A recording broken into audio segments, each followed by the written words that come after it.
Isabella Carter was a woman raised by silence. After her father's sudden death when she was just 10, her mother wrapped their grief in secrecy.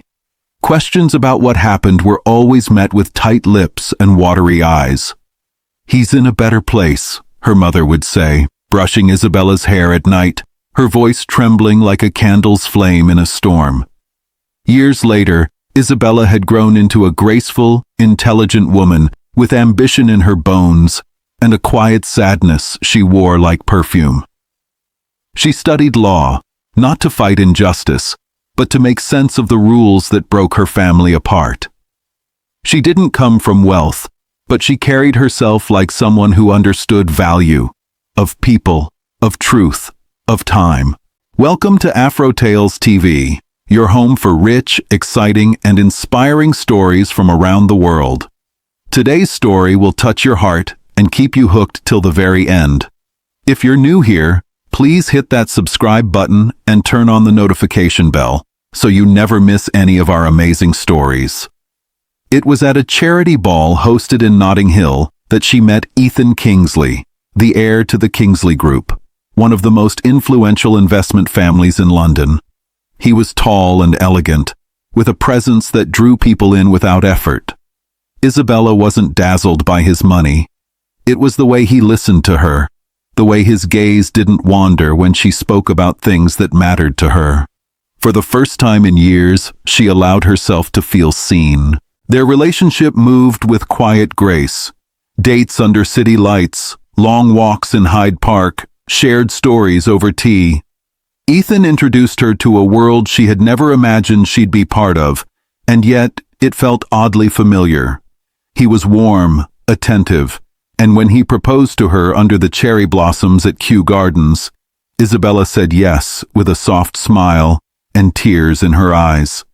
Her mother cried at the engagement party, not the usual happy tears, but a cry that lingered long after the music had stopped. "You sure about this?" her mother asked that night, holding her hand tightly. "Not every love is a blessing. Sometimes it's a trap dressed in gold." Isabella brushed it off. She believed in love. She believed in Ethan. After the wedding, Isabella moved into the Kingsley mansion, an intimidating estate in Chelsea filled with antiques, marble floors, and servants who moved like shadows. Everything smelled of money and history. But beneath the elegance, there was a coldness she couldn't name. Ethan's mother, Victoria Kingsley, was regal and icy. She smiled often, but her words always came with a sharp edge. His father, Alistair Kingsley, rarely spoke. When he did, it was with the voice of someone who expected to be obeyed, not understood. "You're beautiful," Alistair said to Isabella the first time they were alone. "Let's hope your beauty brings more than decoration to this family." She smiled politely, biting her tongue. She was already learning the rules of the house: speak less, smile more. Ethan, in contrast, continued to be kind and loving. He made time for her, shielded her from the press, and always reminded her how proud he was of her. He spoke of starting a family, traveling the world, building their legacy. Isabella convinced herself that maybe the chill in the Kingsley mansion was just old money's way of living. But everything changed one afternoon when she wandered into one of the mansion's less-used rooms, a private library with dust-covered shelves and forgotten drawers. Curiosity led her to a small cabinet filled with photo albums. She flipped through them absent-mindedly until a particular picture stopped her cold. It was a company event. Alistair stood with several men in front of a construction site. But what made her hands tremble was the man standing beside him. A man with a warm smile, arms crossed, head tilted slightly to the side. Her father, Daniel Carter. She dropped the album. It made no sense. Her mother had never mentioned the Kingsleys. Her father had worked in construction, yes. But why was he pictured with Alistair Kingsley, smiling like a partner? Questions flooded her heart.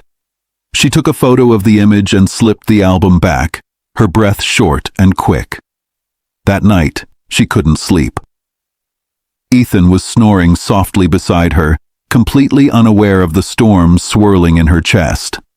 She got out of bed and called her mother. "Mum," she said quietly, "did Dad ever work with Kingsley Group?" There was silence on the line, then a long exhale. "Why are you asking me this now?" "I just need to know." Her mother's voice cracked. "He didn't just work with them. He built their first project. He owned a part of it. But things went wrong. They turned on him. And then he died." Isabella felt her knees weaken. "You told me it was a robbery." "That's what the police said, but I never believed it." "Why didn't you tell me?" "Because I was scared. Because I had you to protect."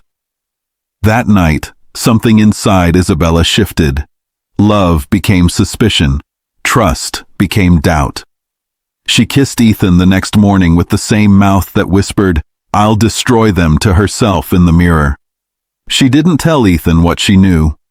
Instead, she began her own investigation. Quietly, carefully. She revisited old legal archives, pulled government records, and requested public documents related to Kingsley's early projects. Everywhere she looked, she saw her father's fingerprints, and their erasure. Contracts with his signature cut off. Old records where Daniel Carter had been replaced with Kingsley-controlled shell companies. Patents that originally bore his design, now listed under different names. What hit her hardest was a file she received anonymously, a scanned document with her father's name, dated 2 weeks after his death. A signed agreement stating that he had willingly transferred all property rights to Kingsley Group. It was clearly forged. Daniel Carter had been silenced, and the people who lived under the same roof with her now, the same people who called her family, had stolen everything from him. Still, Isabella said nothing. She continued being the graceful wife, the charming hostess. She played the part so well that even Victoria complimented her at dinner, but Isabella was collecting evidence bit by bit. She met with a solicitor named Grace Whitmore, someone her mother trusted, and handed over the documents. Grace was cautious. "You need to be careful," she said. "These people are powerful. We need more than papers. We need motive, timeline, and direct links." Isabella nodded. She was prepared to go deeper. Then something unexpected happened. At a family brunch, Alistair leaned across the table and said, "You've been quiet lately, Isabella. Not snooping, I hope." The room laughed. She smiled too, but her hands were shaking under the table. Victoria watched her like a hawk. Something had shifted in their tone. They were starting to notice. Her time was running out. She needed a breakthrough. And she got it, in the form of a brown envelope slid under her door late one night.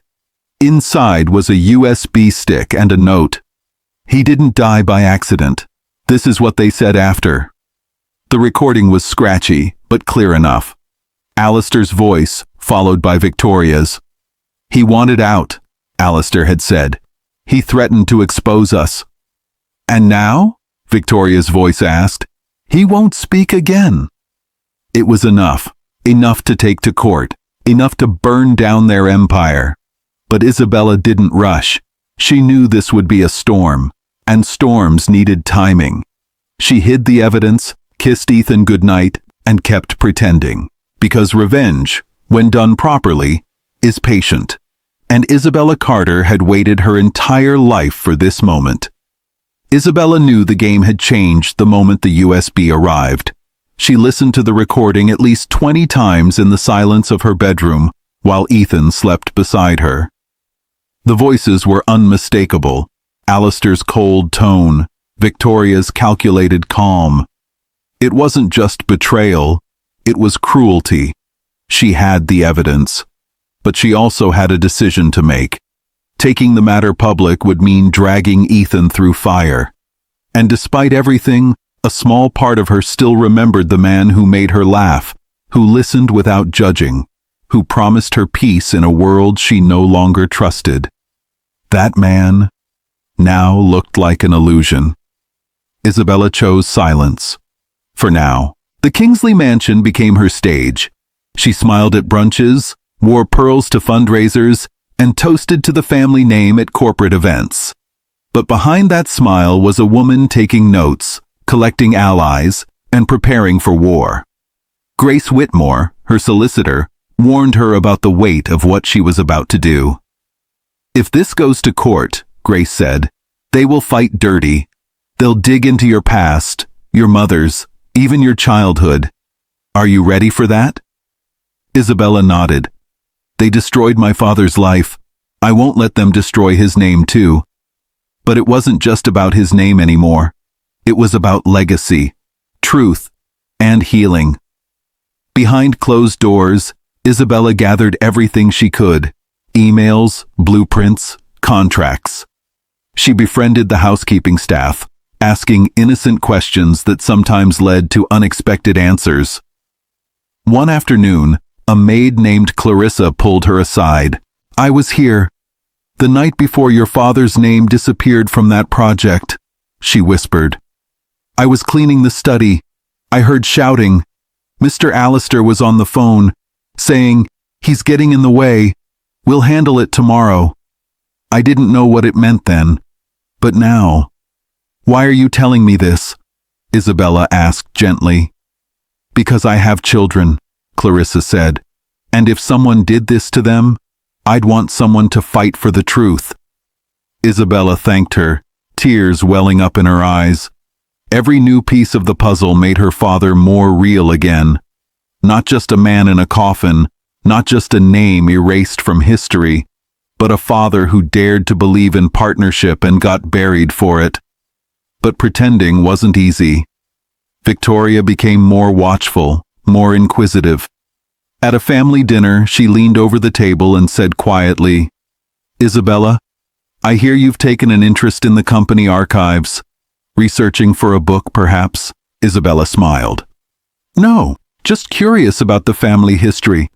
I suppose every wife wants to know what she's married into?" Victoria's smile didn't touch her eyes. "Some stones are better left unturned, my dear. The past has a way of biting back." It was a threat, veiled in charm. But Isabella had already decided. She would not stop. And then Ethan started noticing the change.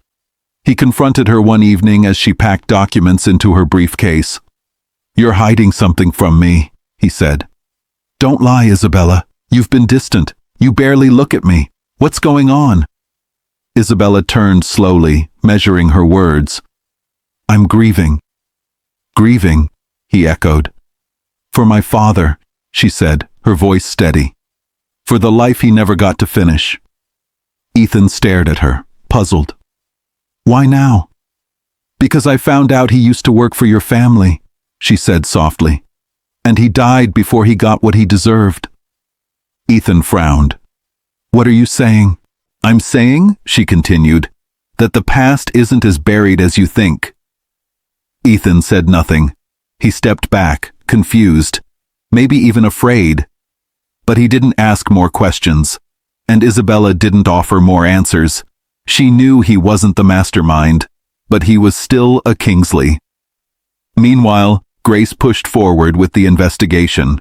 She tracked old company memos, located dormant accounts, and contacted retired employees.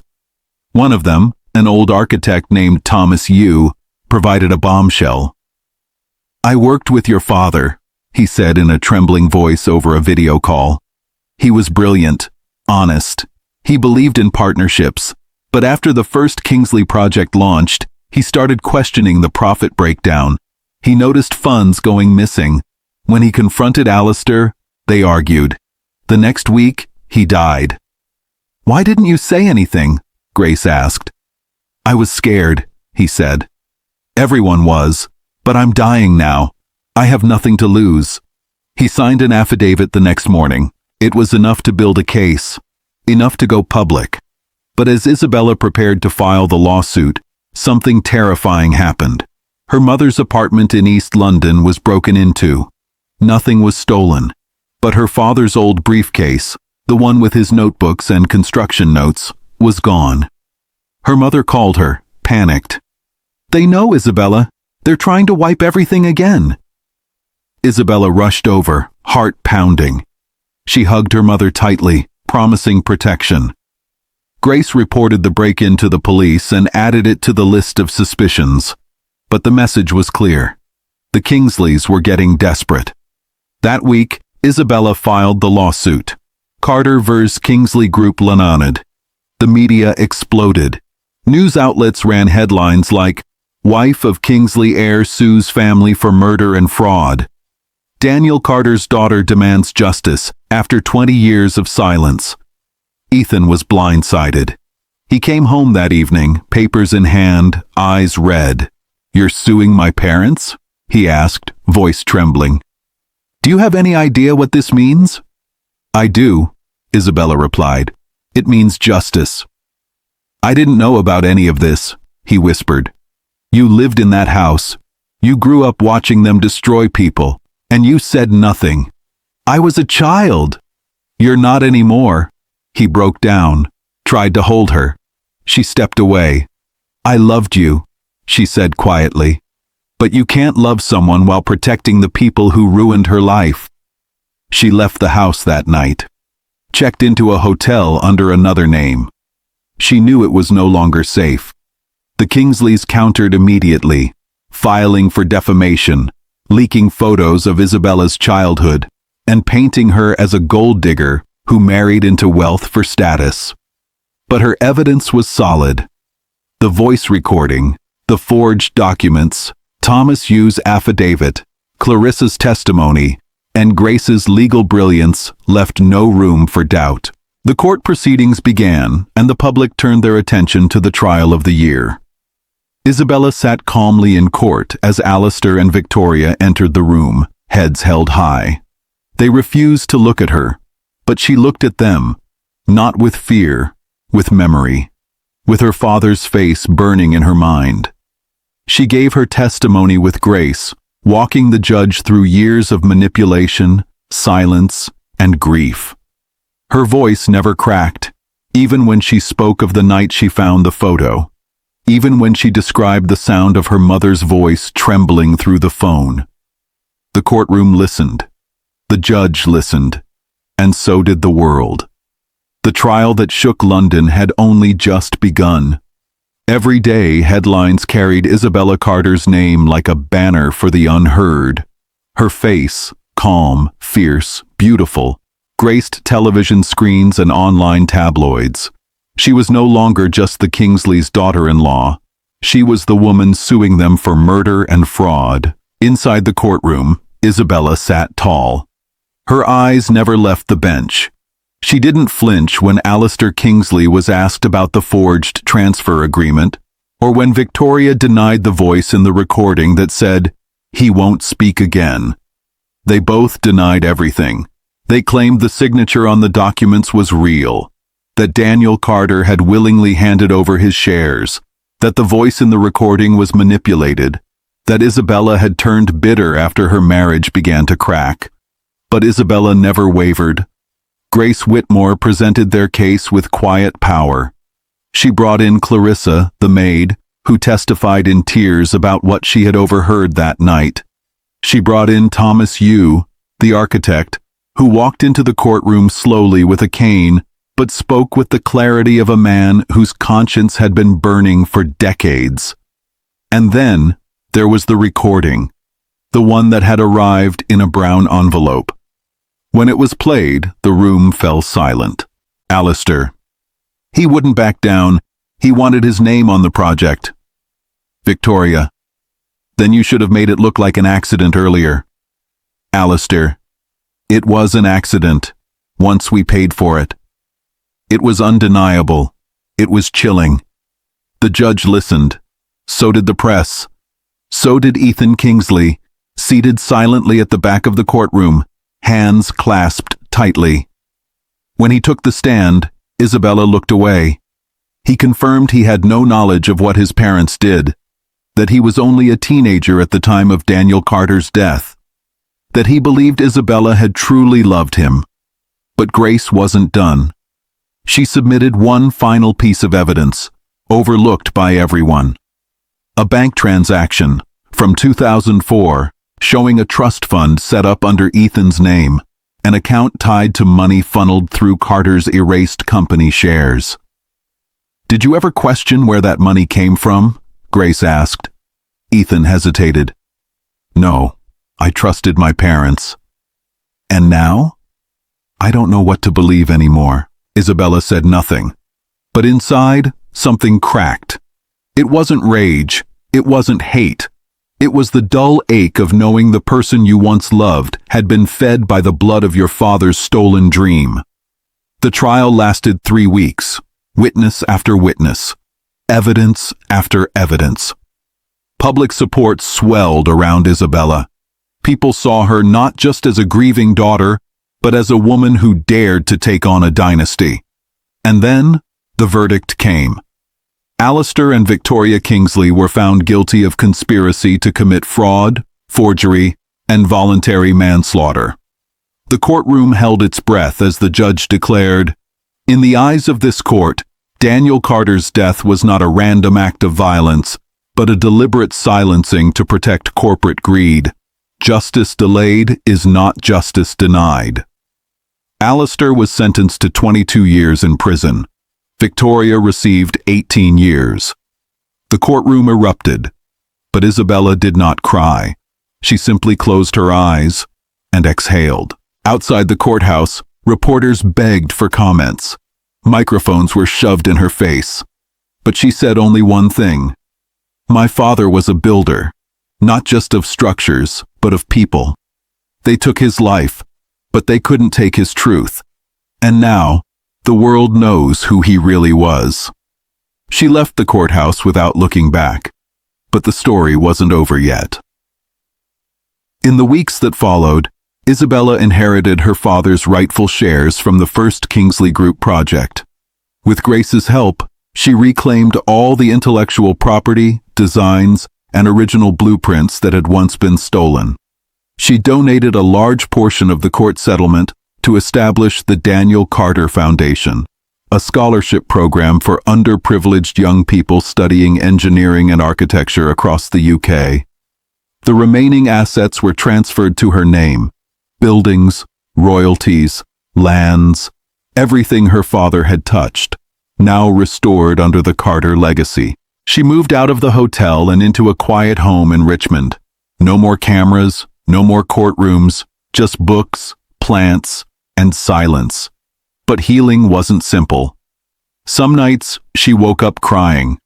Other nights she stared at the ceiling for hours, wondering if things could have ended differently, if her father had lived, if Ethan had told the truth, if her mother hadn't buried the past to protect her. Ethan wrote her a letter. It came in a simple envelope, with no return address. "I don't expect forgiveness, but I want you to know, losing you was my punishment. I've left London. I don't want the company. I don't want their legacy. I only want peace. Maybe one day we'll see each other again and it won't hurt." She never replied, because peace didn't require closure. It only needed clarity. 1 year later, Isabella stood before a crowd of students at the opening ceremony of the first Daniel Carter Scholarship Awards. Her speech was quiet, but powerful. This foundation isn't just about education, it's about truth. It's about remembering those whose stories were almost erased. My father wasn't perfect, but he was good, and goodness deserves to be remembered. As the applause filled the hall, Isabella looked out at the sea of young faces. She didn't see herself as a hero. She saw herself as a survivor. And somewhere, in the air, she imagined her father's hand on her shoulder. He would have been proud. Thank you for watching this story on Afro Tales TV. If you enjoyed it, please give it a thumbs up, leave us a comment, and share with friends and family. We have more beautiful stories coming your way, so subscribe and stay tuned. See you in the next one.